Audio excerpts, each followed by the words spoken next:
Албански и американски знамиња и транспаренти во рацете, но без македонското знаме го обележаа денешниот протест на студентите од албанската заедница. Околу 500 луѓе маршираа од плоштадот Крпошово Востание преку Камениот мост и плоштадот Македонија па се до Министерството за правда, каде одржаа говори само на албански. Тие побараа да им биде дозволено да го полагаат правосудниот испит на албански јазик. Се слушаа и извици за оставка на министерот за правда Филков.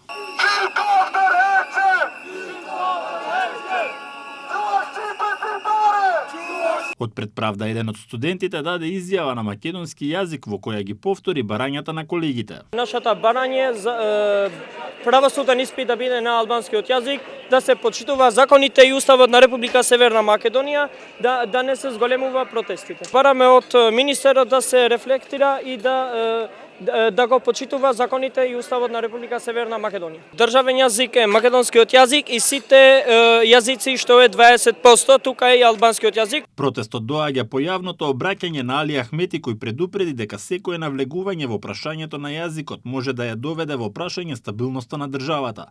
Иако од опозицијската партија се оградија дека стојат зад протестот, на истиот присуствуваше поранешниот министер за образование во владата на Дуи, Арбер Адеми. Тој рече дека дошол како професор и загрижен граѓанин. Денеска имаше представници од повеќе политички партии, а јас лично тука и други представници од ДУИ сме во својство на професор, бидејќи имаме и морална обврска да бидеме во страна на студентите кои ги учиме за право и правда. Од Министерството за правда порачаа дека законите предвидуваат услов за активно познавање на македонскиот јазик и дека станува збор за стручен испит, а не управна постапка. Оттаму објаснија дека правосудниот испит представува клучен предуслов за влез во судството, јавното обвинителство и адвокатурата.